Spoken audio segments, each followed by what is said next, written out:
We want to learn about all these different ways of knowing from John Vervaeke, how they depend on each other.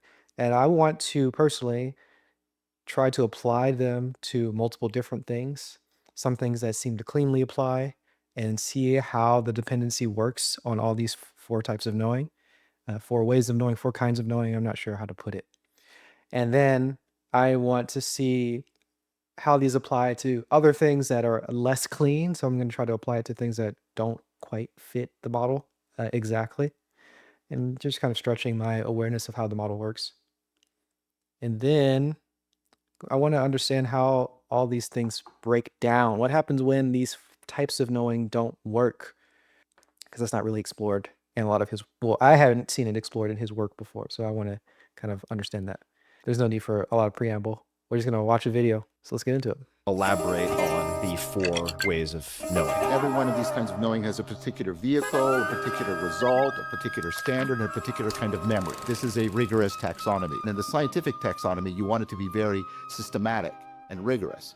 So the kind of knowing we're most familiar with and our culture is very fixated on is propositional knowing. This is knowing that something is the case. This is knowing that cats are mammals. The standard of realness for that is truth. You're convinced that something is true, and it results in beliefs. You get true beliefs, and perhaps they become true justified beliefs, etc. And the kind of memory that's associated with that is called semantic memory. So for example, if I ask you, do you remember learning that cats are mammals? Can you tell me the day that really dropped for you? And you go, I don't know, right? That's semantic memory. And the reason why I'm saying this is all of these memories are distinct from each other, such that like it's possible to damage one without the others being completely damaged. All right, so that makes sense. It's pretty simple, but he's saying it very quickly. Of course, it's cut really fast. So the idea is you have a vehicle, and the vehicle of propositional knowing is facts. You have a fact that you know. You just know a fact, right? You know a fact.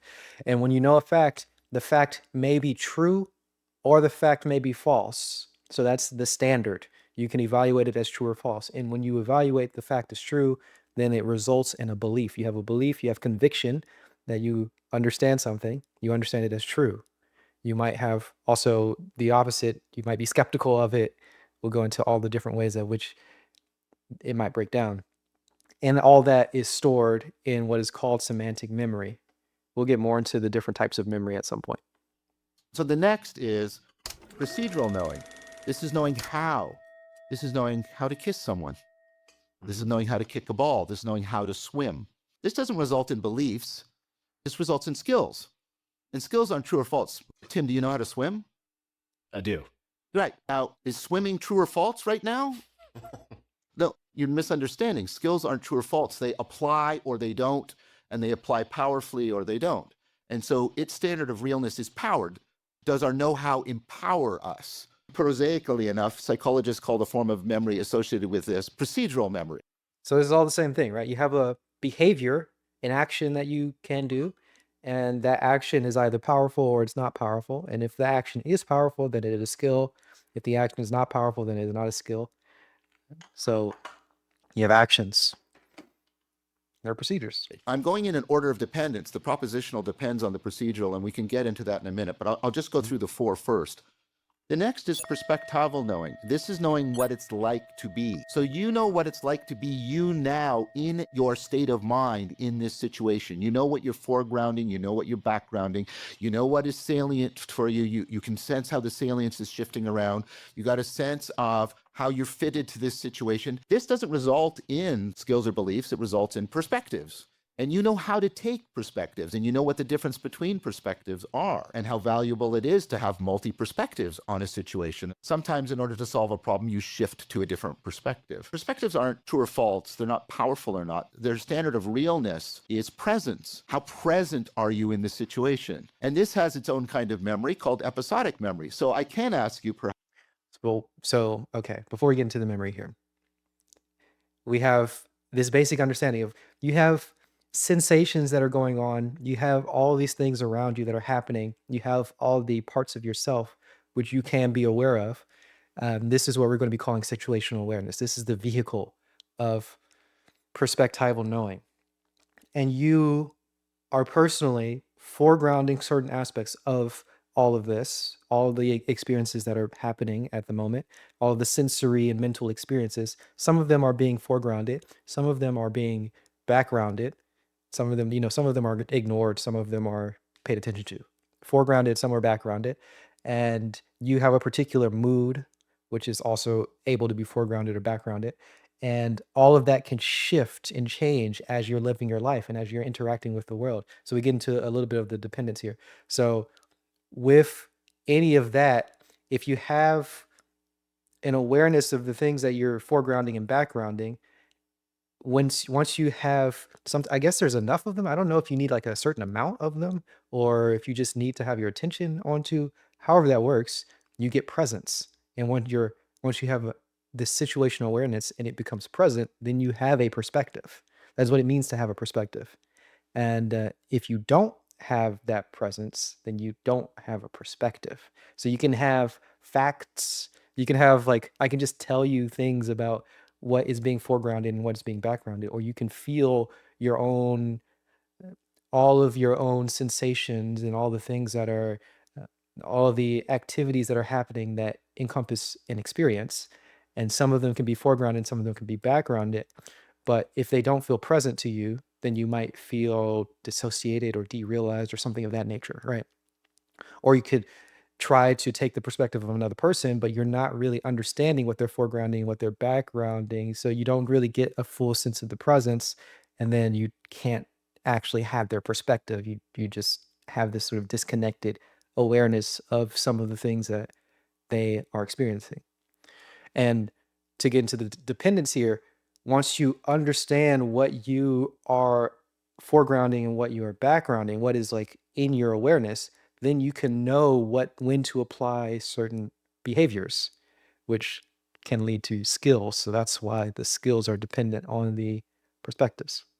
Pops, do you remember what you did on your last birthday? You'll remember a particular perspective you had on a particular situation and your state of mind in that situation. That's your episodic memory. Now, below that is participatory knowing. This is knowing by being. This is the kind of knowing that results from how you and reality have been co-shaped to fit together to generate those affordances. So, for example, the water bottle and I have both been shaped by gravity. We've both been shaped by electromagnetism so that there's an affordance there. We've both been shaped by a biological history, which is niche construction. My ancestors evolved, they made tools that shaped the environment that shaped my ancestors. And culture has shaped me in this, technology made this, and taught me how to drink out of a water bottle. So there's been all this co-shaping of me and parts of the environment so we fit together, we're niche together, we belong together, affordances are available to me. That's carried in this very weird sense of memory that you probably don't even recognize as it's your sense of self. Beautiful. All right. So the vehicle being, the vehicle is being here. So let's get more into detail what it means to be in this case. Um, he won't talk about it in this particular video, but the idea is that there's an agent and there's an arena, and there's a relationship between the agent and the arena, and that is the fundamental aspect of being, where you just separate yourself, whatever you are, and the world, whatever the world is, agent and the arena. And that's the beginning. That's where it starts. You can separate yourself from the world. And then you have certain affordances. So you can have parts of yourself that can relate to parts of the world. And an affordance, we'll learn more about affordances in this video. So I won't go too much into detail until he talks more about it. But the affordance, as he said, was the graspability. Like you can pick up something, but the thing can't be picked up by everything, and you can't pick up everything. So there's a particular relationship between the two things that are happening. He's going to talk about walking on the ground. We'll go into that. He talked about picking up a cup, grasping a cup. You can grasp the cup, but not all things can be grasped, and not all cups can be grasped by all other things. So there's a relationship between your hand and the cup, and you've been co-shaped, as he talks about. The general idea is that there are the co-shaping is you understand that you and whatever it is that you're interacting with have been made by the same thing, have been shaped by the same thing. You've both been shaped by culture. You've both been shaped by, for example, gravity. You've both been shaped by whatever it is that you want to notice that you've all both been shaped by. And then on top of that, it changes you and you change it, right? So you have to change yourself in order to pick up something. Like I can't just always pick up this cup. I have to form my hand in a certain way to pick it up. And I also have to learn how to pick it up. I've been shaped by culture to learn how to pick it up. And then this has been actually made by another person in culture. So it has been made by culture. I've been taught by culture, so I know how to interact with it. And the fact that I can interact with it is the affordance. The possibility for me to interact with it is the affordance. And then the awareness of that possibility to interact with it is a perspective. It's a part of the perspective. And then the ability to actually interact with it is a behavior that could be a skill. We'll get more into that. We'll talk through The it. sense of all of the identities you've taken up and how they're somehow historically, narratively linked together to certain narrative histories of certain situations. So here's the proposal. You have participatory knowing, it's laying out affordances. And when that's missing, you know it. Culture shock, or when you're homesick, or when you're lonely. Could you just define affordances? Yeah, affordances are like the graspability. The affordances are real relations for how you can interact with the object, how that object is available to you. So this affords graspability. The water bottle is graspable. That's an affordance, a real relation of fittedness. So me and the water bottle belong together. It makes itself available for certain interactions, and I can shape myself to interact with it powerfully and appropriately. Could you perhaps give an example of an affordance that would come into play with culture shock? So an affordance would come into play with culture shock. There are certain affordances about how you and other people relate that tell you when conversation is available to you, when there's an affordance for conversation. And notice that most of this is unconscious for you. Notice even within your own culture. So Tim, how close should you stand to somebody at a funeral? You know, I was just thinking about the body spacing because I was just in Japan where it's very, very different. I couldn't give you a discrete number, but there's probably a feeling associated with it where it goes from comfortable to uncomfortable. Right. And you've got that sense of, and it wasn't working in Japan, right? And Very so that way of connecting to people by shaping the literal personal space between you and them was not available to you. That affordance wasn't there. So the affordances are here. And then the perspectival knowing makes certain affordances salient to me, grabbing my attention, arousing my metabolism. The floor is walkable for me right now, but I don't need to walk right now. So it's not something that I'm paying attention to, right? Yeah. But I bring it into my situational awareness with the perspectival knowing. That situational awareness tells me which skills I should activate, which procedural knowing. And then the procedural knowing puts me into the causal relationships with the world that give me the evidence for my beliefs. So that's all the kinds of knowing. And the point is, outside of the propositional, these other kinds of knowing are built on the way you are coupled to the environment, dynamically coupled to the environment. And therefore, they hearken back to that participation, that contact we were talking about. Interesting, right? Very interesting here. So he laid it all out. I think he can go into more detail, and he's not. So we are. We're gonna look. We're gonna think. We're gonna see how this all works in terms of the dependence of all these knowings, starting with the being. But it all makes sense, right? You have a way of discerning what things that you can interact with. You become aware of those types of interactions. So you have the possibility of interaction, which is that is the participatory knowing, that even the possibility of being able to interact with something. And then you have the awareness of those particular possibilities of interaction, which would be the perspectival. And then you have the particular skill that you can do to interact with it, and then you know about it with language, semantically. So you start with being, which is dividing yourself in the world in certain ways. And he also talked about culture shock, right? That's having none of the affordances available for you. So you don't have any you don't know how you don't know what's available to you. You just don't know what to do or how to interact with the world. If you don't know how to interact with the world, you don't have any of the affordances available for you, which means that you don't even have a particular perspective. You don't know what to pay attention to and what not to pay attention to.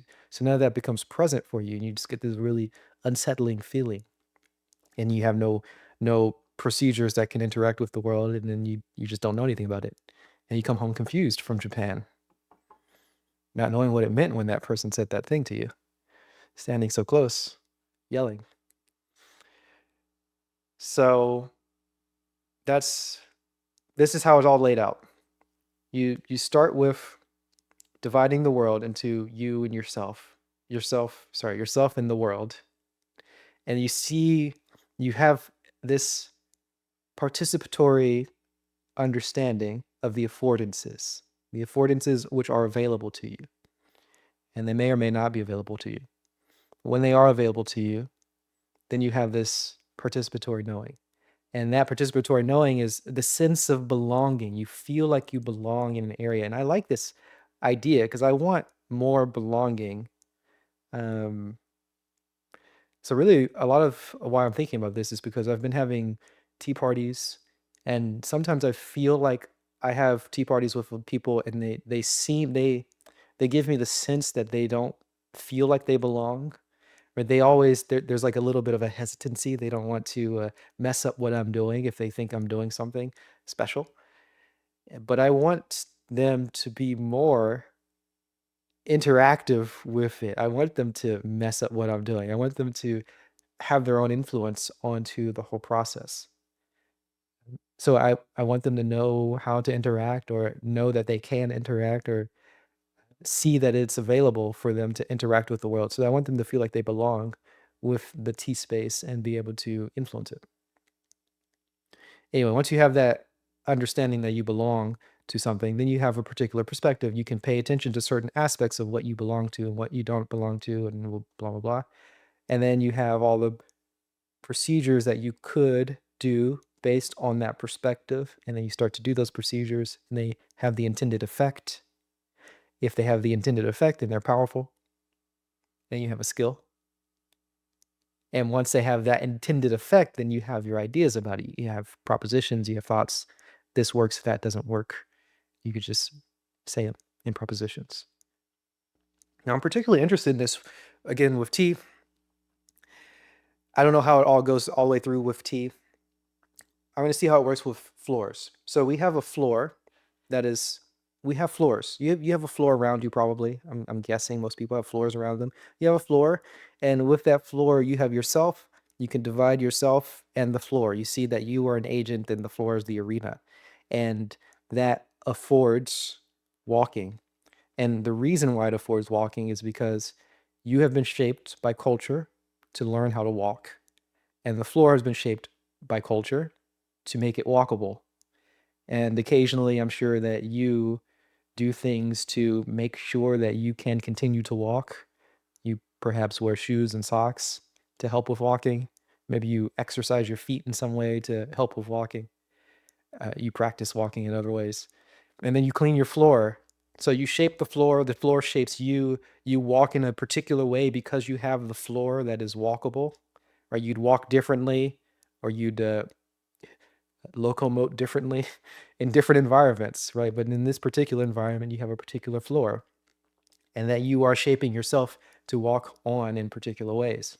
So you have all these different type of dynamic interactions, and with that, with all of that happening, you can become aware of certain aspects of that. You don't have to be aware of it initially, but you can become aware of that, and that becomes a part of your situational awareness, which can be present. And then you have that particular perspective of what's available to you. And then you can walk. You can actually try to walk. And if you do try to walk and you actually get somewhere, you get to the place that you wanted to go, then you have a skill. A skill. Walking is a skill. And then you know that you can walk in different places, and you have the proposition, I can walk to my room. I can walk, I can walk back there. I have the proposition, propositional knowing that I can do these certain things. I have the propositional knowing about the procedures, about my perspective, about the affordances. I think that's the most basic thing to go over. He talks about walking, and that's the most basic one that we can just go into all the detail about. We'll go into detail about others Is too. there some interplay between what people experience as flow states and the activation or use of multiple forms of knowing? I think the flow state is an example of, in our experience, a prioritization of the procedural, the perspectival, and the participatory over the propositional. In fact, one of the things people reliably report is that whole propositional processing drops out. How am I doing? How do I look? Do people like me? Yeah. How am I doing? Maybe I should lose some weight. How am I doing? How's my hair? Right? That all falls away. There's this enlivening, enriching of a sense of contact. One of the defining features of the flow state is people feel at one with their environment. They feel dynamically coupled to it. They feel like, so that's participatory. They feel at one with it. And the perspectival, everything is super salient. There's an ongoing sense of discovery, of even like almost like insight. And well, I've argued it's an insight cascade. And you're getting even more, you're getting super present. And then, of course, the procedurality is you just know how to do it. And it just flows, hence the word, it just flows from you. And what's really important is that, the flow state is optimal for people. They think they're at their best, and they'll say it's one of the best experiences they had, one of the most rewarding, even more rewarding than pleasure. So much so that asking people how frequently they get into the flow state is a good predictor of their sense of well-being. This is a clear example of that non-propositional connectedness. Flow is about really realizing the transjectivity, the connectedness, and how much it contributes to a sense of agency and meaning for people. And this is a question that has become.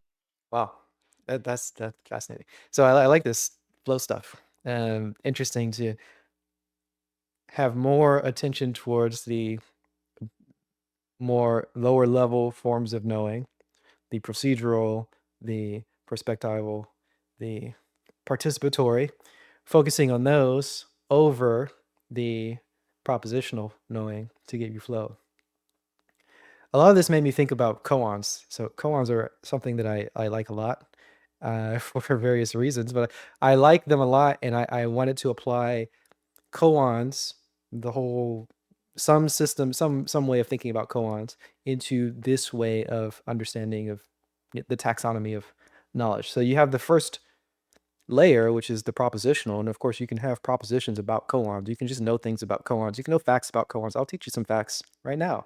Koans are they're like they're Zen stories. They're Zen stories. We'll just keep it. They're Zen stories. They're usually involving two people, and those two people interact in a certain way. That's kind of the gist of it. They're Zen people. They're quasi-historical.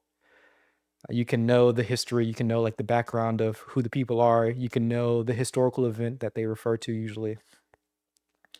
And oftentimes, one of the people is enlightened, and one of the other people is not enlightened.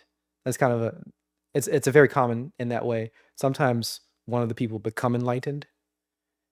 Sometimes both of them are enlightened, but they're enlightened in different ways, and they become more enlightened. Whatever. All the different permutations of that possibility. But other times there are more people. Other times there are fewer people. Sometimes there are no people. It doesn't necessarily have to be two people, but the quintessential version of it, there's two people.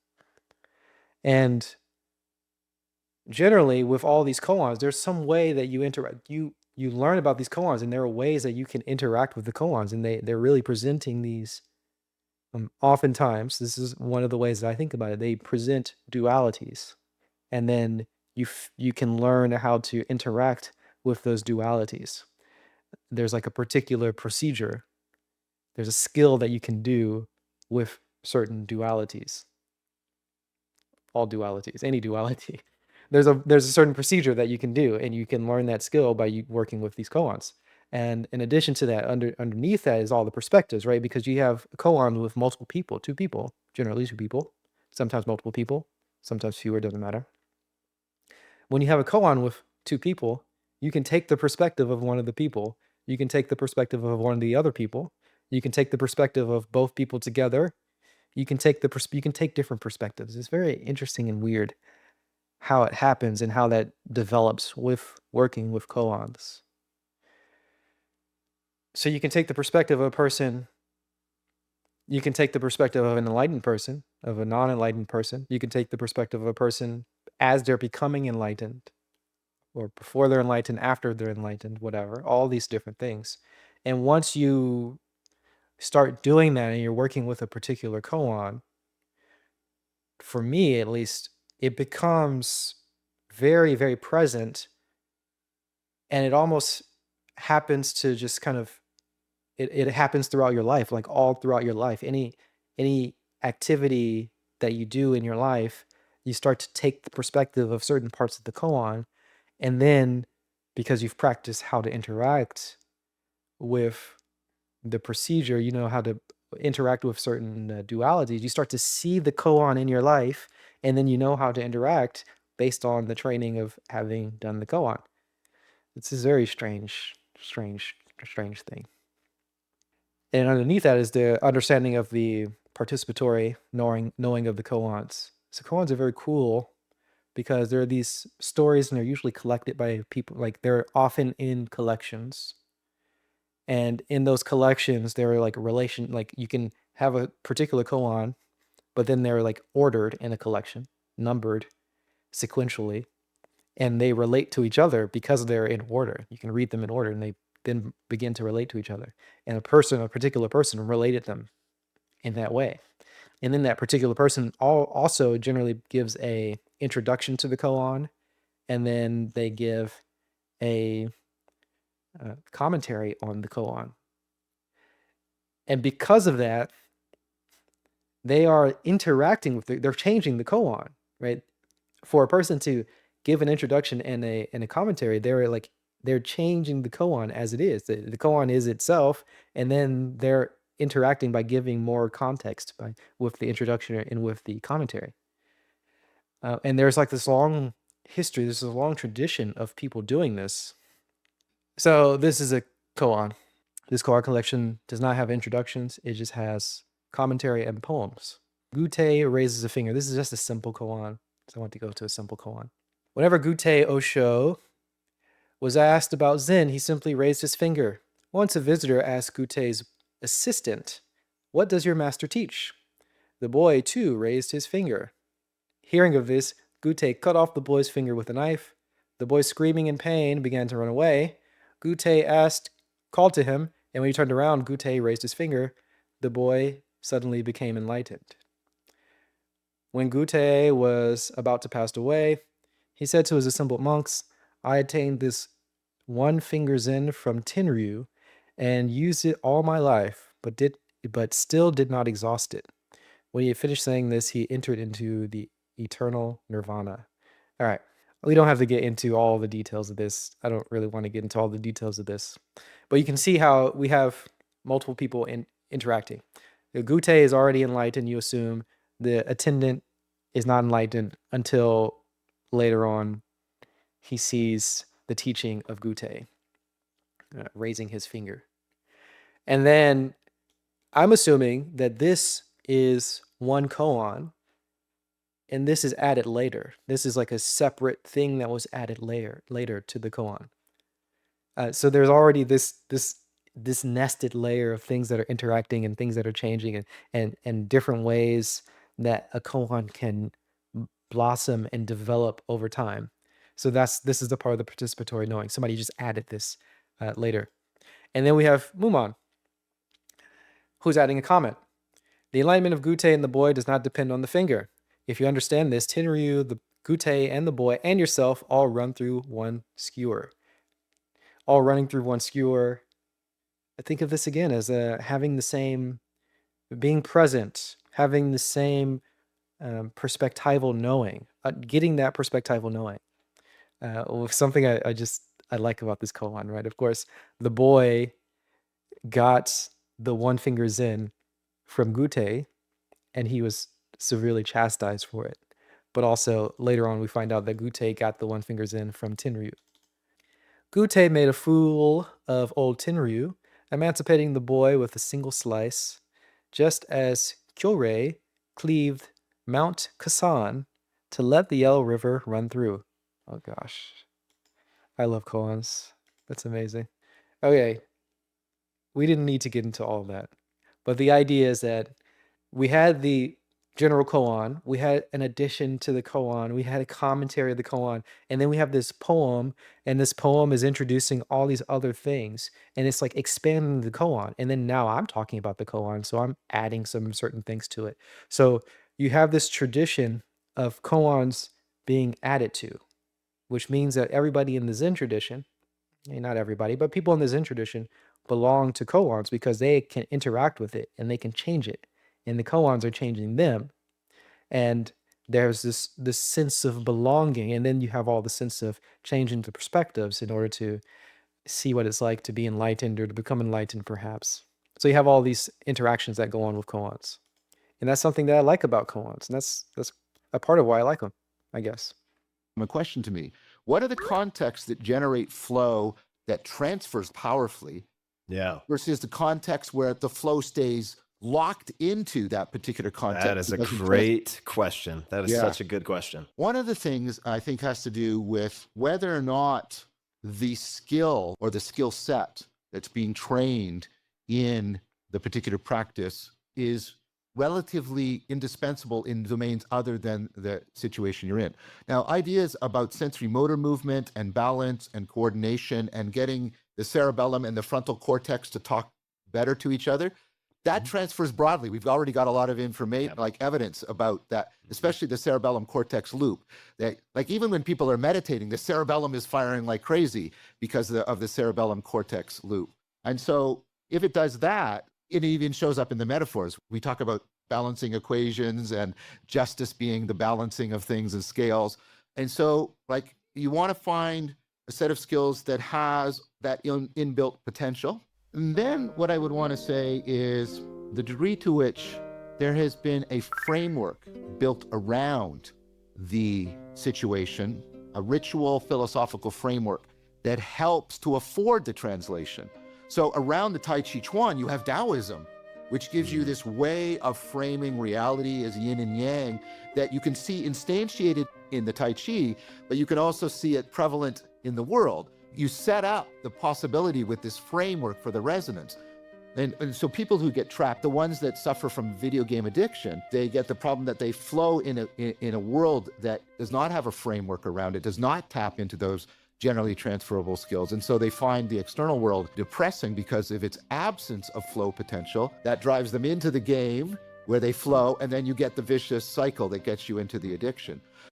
That's interesting. I'm wondering about koans because I don't actually know how there are certain schools of Zen that do koan training where they test you on the koans. And I don't actually know how that testing works, but I'm wondering if it is related. I mean, this is a particular framework that changes. So you develop this understanding that you have a koan and you have your own life, and then eventually that kind of breaks down and the koan and your life kind of meld together in an interesting and delightful way. And that's being tested in some way, and you have that framework around it because of the test of the koans. And I'm guessing that this is just my own guessing because I don't know how that training works. But there's some way of determining whether somebody has used the koan and had that generalize into other parts of their lives. I'm guessing that's what it means to pass a koan. I actually don't know though. But yeah, it's interesting that you can get flow in certain ways that do not translate to other things. And I'm imagining that there are some some things that you can flow in that are somewhat translatable, and there's some things that you can flow in that are very, very broadly translatable. So it'd be cool to try to categorize which, and beyond that, he's not, I'm wondering why he just says flow and doesn't talk about more specifically which form of knowing is being activated with the flow. Because presumably you have three forms of knowing that could activate flow. You have the participatory, perspectival, or procedural knowing, in prioritizing any of those three above the propositional knowing would be a form of flow. And then you have any of the combinations of those three being a form of flow. And then you have like a dynamic thing happening. You can have the changing between any of those. So it seems like there are many different types of flow that could be categorized, but I've not heard John categorize these before. So this is a gripe I have with John Vervaeke. I've got a major gripe with John Vervaeke. He says early in this video that this is a rigorous and systematic taxonomy, but all of the things that he is saying, I have not seen rigorously and systematically written out or explained just like very directly. I've not seen him just lay out what the vehicle of each type of knowing is. I've not seen him say what the standard and result of each type of knowing, just like in plain text, just somewhere that's written out very systematically. And I've not seen him say what happens when the standards are not met, because I'd be interested in how he would describe the standards not being met. So, for example, if you have participatory knowing and the standard is being met, then you feel like you belong, right? You have the available affordances. But if you don't have any of the available affordances, he says you have culture shock, or you feel lonely, perhaps. But then he doesn't go into with perspectival knowing what happens when you don't have presence in perspectival knowing. I'm assuming that that would mean that you feel dissociated, you feel derealized, you feel you just don't have a perspective. And then with the procedural knowing, you don't have a skill. What does that mean? What does it mean to have a behavior that isn't a skill? You're just disempowered. But is there a word for that that's different than disempowered? And he doesn't talk about even feeling skeptical. Of course, if you have something that's true, you have a belief. If you have something that's false, don't you also have a belief? You have a fact that's false, you believe it's false. Or maybe I would assume that the opposite of a belief would be skepticism. You have a fact that you're skeptical about. You don't believe it. So I don't know. He doesn't lay it all out anyway. I would like to have that all laid out. So I think there's something about, are the kinds of skills that are being brought into the flow state, do they have this domain general power? And is there a framework around it that helps people set up these patterns of resonance between what they're doing in the practice and how they're seeing the world and encountering it?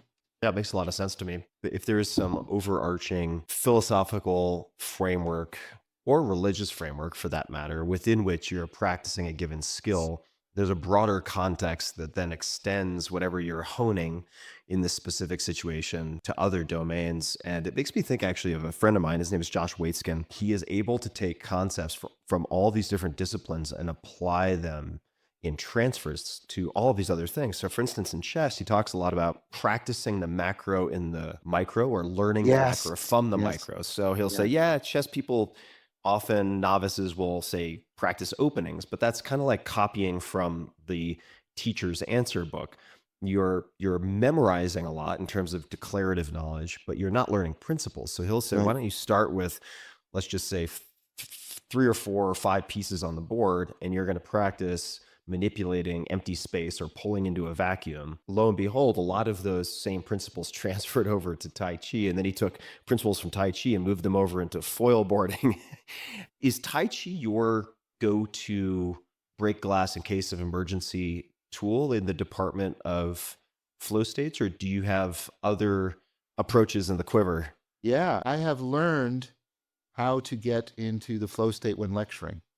That inevitably affords really good learning. Of course, not for every student. That would be claimed something that's impossible. No teacher is a great teacher to every student. But very often students get drawn into it because I encourage a lot of sort of Socratic dialogue in the lecture. And so it very much often becomes a shared flow state. I become very interested in shared flow states and what they mean for how we can unpack sort of the capacity for insight and reflection.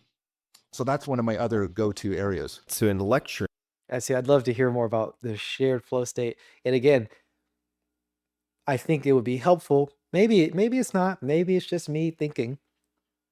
maybe it's just me liking things being categorized, but I think it'd be helpful to know specific types of flow states.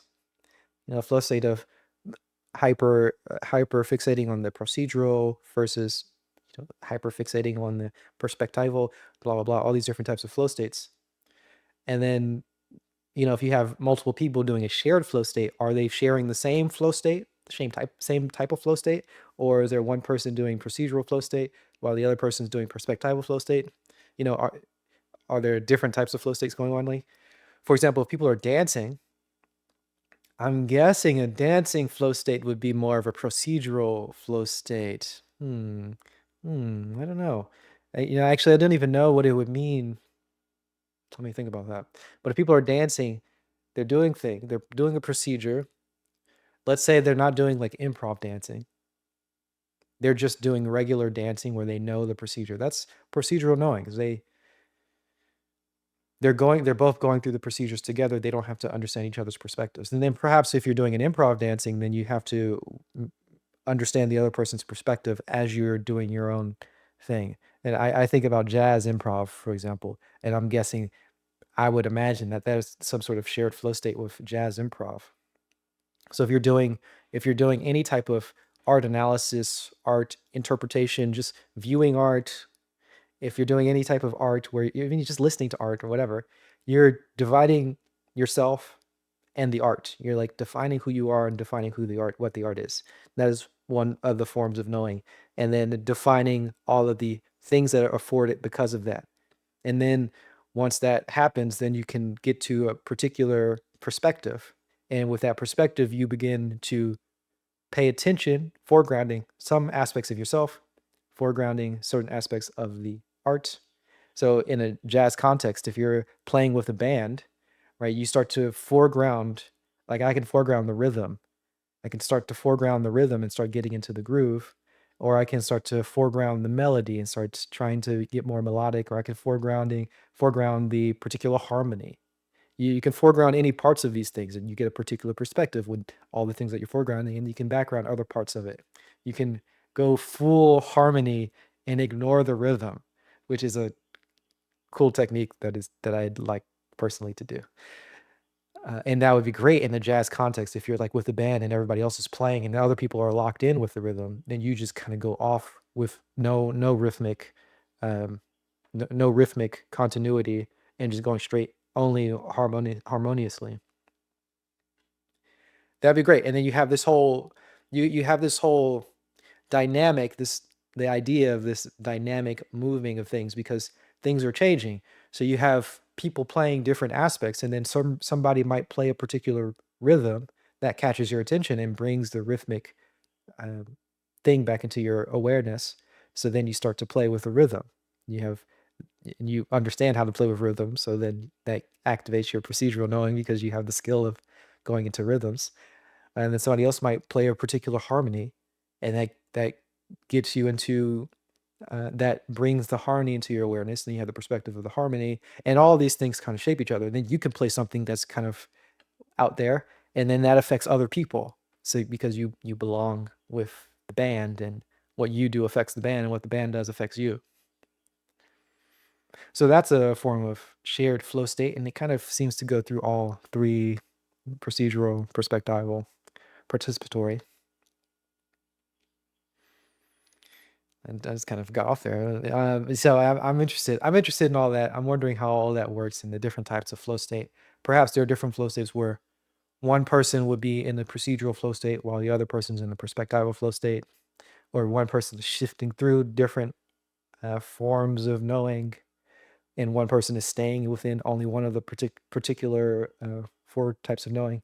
I don't know. We don't have all this laid out, but it'd be cool to have that taxonomy described. Did you do that naturally from the outset, or was that a learned skill? If so, how did you develop that? So very much a cultivated thing, and deliberately so. By nature, I'm almost pathologically shy. You cultivate your character to compensate for your personality defects. I've read my report cards from grade 3, and they were calling me mini teacher. So taking on the role of the teacher, that was how I started to manage that situation. Manage a situation, you mean manage your shyness by Yes. assuming the role of teacher. Yes, right. The full sort of persona and the role.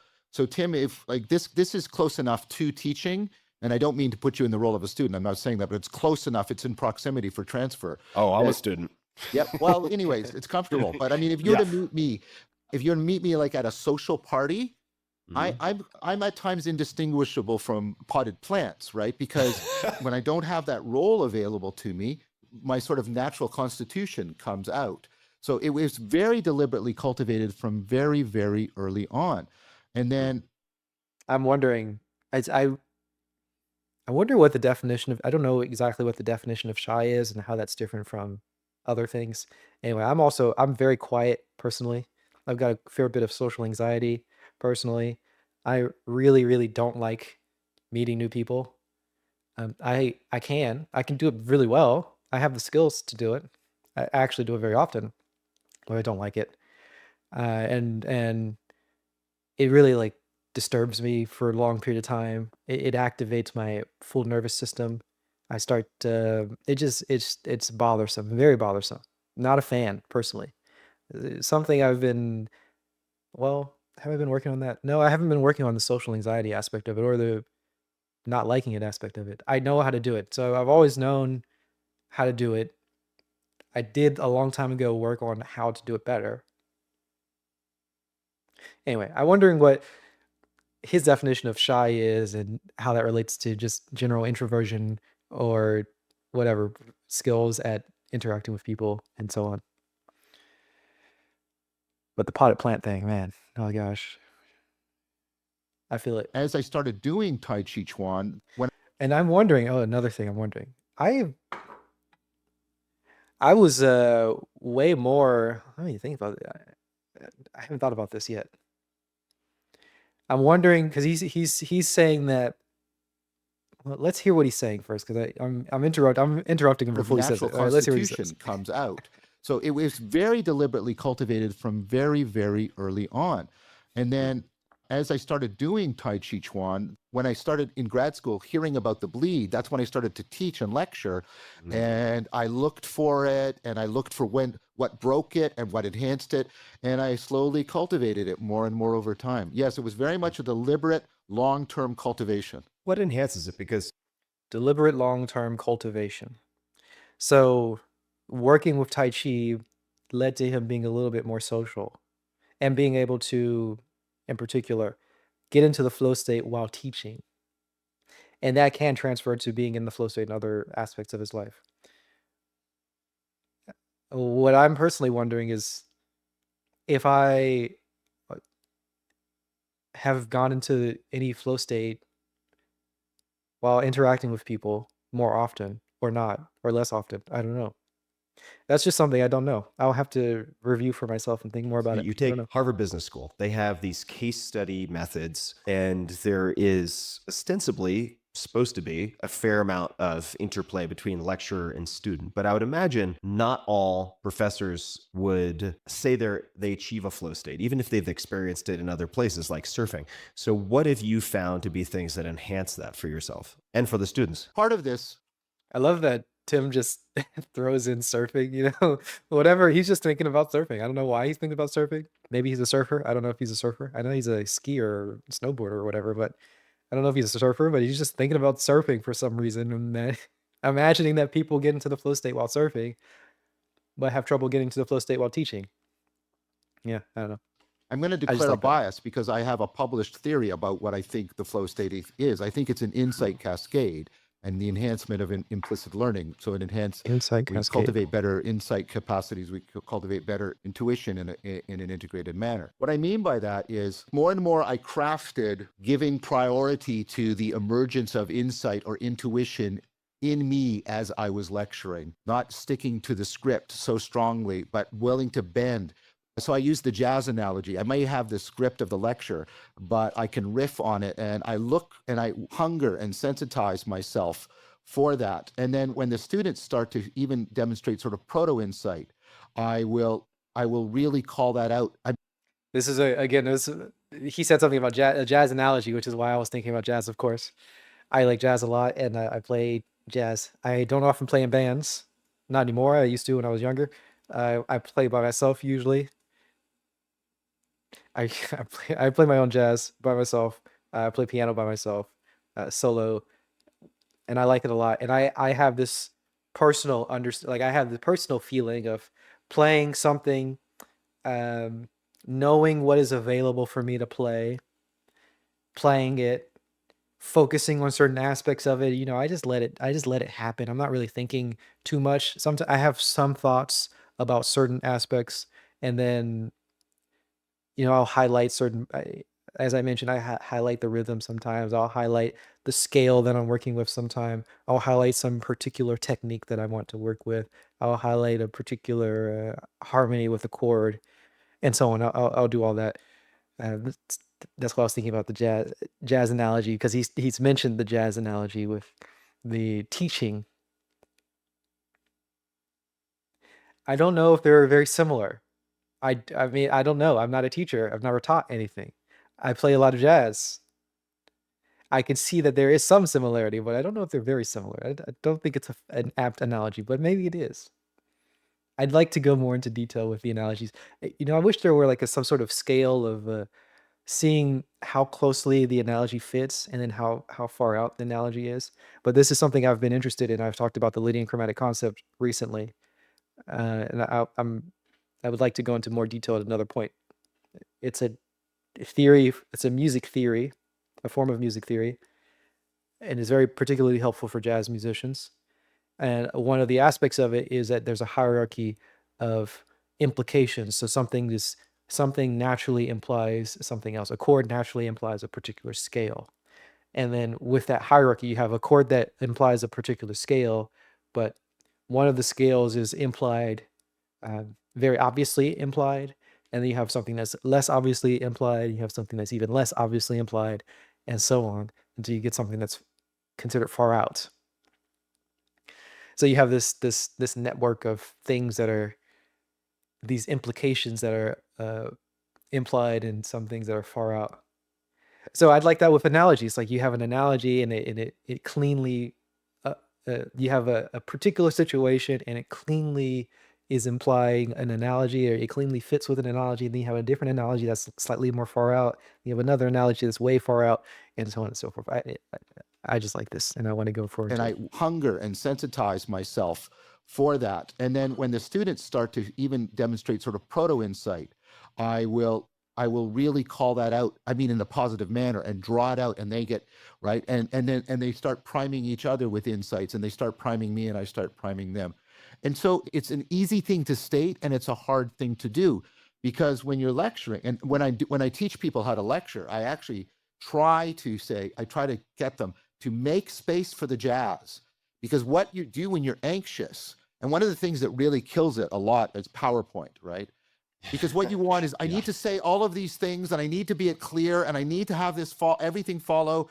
And so you get really, like, you try to constrain your anxiety with the tightness of this structure that you built. Yeah. And what that actually does is that undermines the possibility of flow. It's like Tai Chi Chuan. You want to be Peng. Don't want to be too yin, too yang.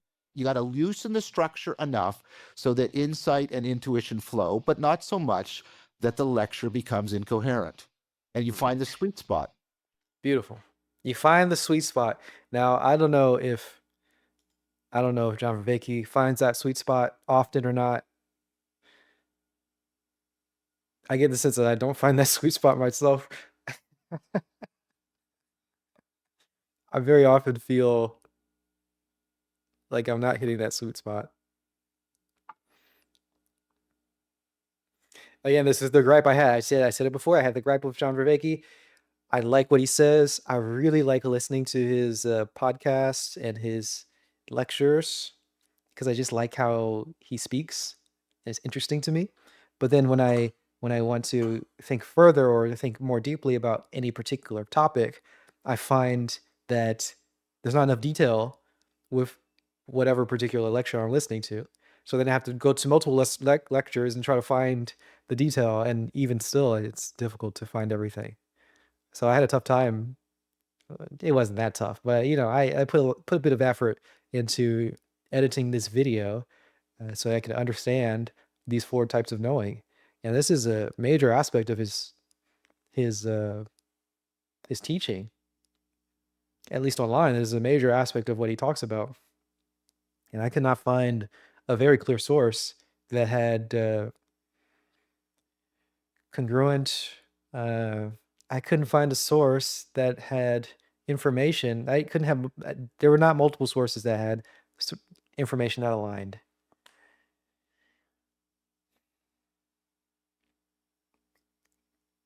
Anyway, that's the whole video. We just watched the whole video. All right, that's the whole video.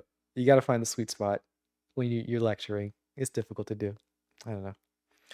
All the 4 types of knowing, how they are depending on each other, how they break down. I don't remember if I went over everything that we needed to go over, but here we are. All right, so I just want to think about these 4 types of knowing. As I mentioned before, one of the main reasons why I'm thinking about it in general is because I want people to feel like they belong while having tea with me. I want them to have that sense of belonging, which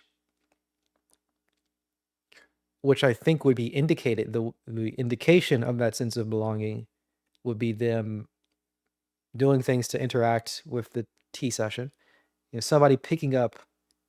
I have tea with one of my close friends who's a tea friend of mine, and when I'm brewing tea, he might just pick up the pitcher and pour for himself. Or he might tell me to brew longer because he wants it to be stronger. He's interacting with the tea session. If I go to pee, he might come over and sit down in my spot and actually just brew the tea himself. Or he might even ask to brew the tea himself. And just like, I'll move my tray over to him. So there's this participation going on, and he feels like he belongs because he knows how to brew tea, and we've been doing it together for a very long time. And I want more of that sense with other people, with newer people who interact with me and drink tea with me. And I like to share tea with people. And I like to share tea with people, and I want them to describe their experience as they're drinking the tea. And there are a lot of people who get very hesitant and they don't want to say the wrong thing, or they say the tea tastes like something, and then they ask me for confirmation. But it's really their own they're the ones who are tasting, and I want them to tell me what they're tasting, not for me to tell them what they should be tasting. You get the picture. I think you get the picture. So I want to get that more of that sense of belonging. I want to be able to activate that in particular ways, and I think one of the ways would be to encourage it just by telling them to. I don't know what to tell them. I don't know what the particular words are, but I've been working on it, figuring out how to tell them. One thing is that I've tried recently is to take any question that a person has that could be an experiment and use that question as an experiment. So if somebody asks me, for example, this is a common question that people ask, why am I doing such short steeps? Because I do short steeps usually. The steeps that I do start at like flash brews, which are just like I pour the water in and immediately pour the tea out, like 5-second brews, or maybe like 30-second brews. This is kind of the range of early steeps. If somebody asks me why I steep so short, I'll explain it's because I have a lot of tea. And if I steep for a long time, it becomes more intense. And I can just take that as a experiment and say, like, right when they ask that, I can say, well, let's try it. I'm going to brew with a longer steep and see what happens. And then we taste it. And if it tastes bad, then I can just throw out the tea and then start with another tea. And then that will, I imagine, they have, in that point, indirectly, but they have influenced the tea session. They might not have wanted to do that, but it kind of shows that they have the possibility to interact and change the tea session and change what's happening. And then whatever inquiry that they may have, we can test. And then they might start to engage and have their own other experimental ideas and other tests that they might want to do. And they can start to develop different perspectives. So this is an aspect of it. It's developing the perspectives. This is something I watched the Sanko Matcha podcast, and they talk about developing tastes. Is it developing tastes? Developing preferences is what they talk about. Developing preferences. Having the availability of developing preferences, because a lot of times tea vendors don't really describe what the teas that they're giving is. Specifically for matcha, if you have matcha and somebody doesn't describe what type of matcha it is, where the matcha comes from, the region, or the type of processing the matcha had. And if somebody likes matcha, then they wouldn't have the availability to understand that they like this particular type of matcha or they prefer this type of matcha. They don't have this understanding because they don't have the landscape of what different types of matcha are. They don't have any way of focusing on different aspects of certain types of matcha. So they can't develop any preferences. And if you can't develop any preferences, then you can't have a perspective.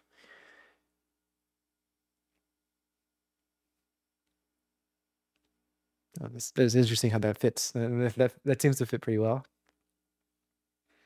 And if you can't develop any preferences and you don't have a perspective, then you don't even know how to you don't know how to brew matcha. You don't know how to make matcha. I don't know if the word is brew with matcha anyway. You don't know how to make matcha, because then you might know how to make a particular single one type of matcha, but then once you get to different other types of matcha, you get kind of confused because it might be totally different.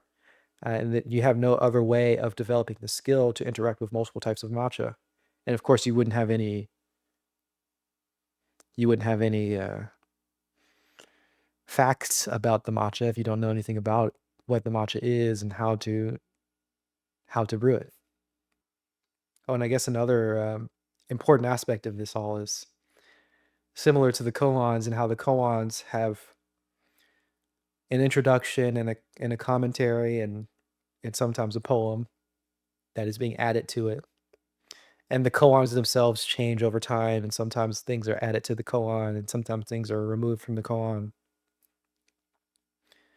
And that develops a sense of belonging because a person is interacting with the koan, changing it, and the koan is presumably changing the person, and there's that dynamic interaction.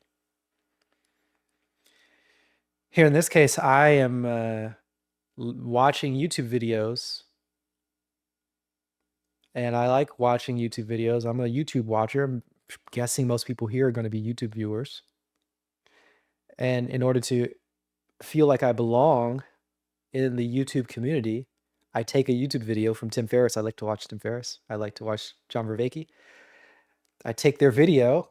I hear a part of it that I thought was interesting and I wanted to learn more about, and I edit it down. I edit it to make it a little bit more concise for myself, and I edit it so that I can add the commentary that I'm adding right now, and I can share that to the world, to organize my own thoughts, organize my own learning, and then present it. And there's that dynamic sense of belonging because I'm being shaped by John Vervaeke's Four Ways of Knowing and Tim Ferriss's presentation of that on his podcast. And then I'm shaping it myself because I'm editing the video and adding some visuals and such. And having done that, I understand it a lot more. So there's that dynamic coupling. And then I'm paying attention to certain aspects of it and I'm cutting out other aspects of it. So that's the foregrounding and the backgrounding. And I'm doing that continually. So I do it when I first watch the video. I foreground certain parts of it and highlight those and then edit down the video. Then I watch it again and I add some visuals to foreground certain parts and background other parts. And I watch it again and then add the captions to do it. And then I'm watching it again while doing this presentation, foregrounding certain parts and adding my commentary and backgrounding other parts, just letting it go by. A lot of the main reason why I'm actually editing the videos is so that I don't have to background a lot of it, because I don't like the format of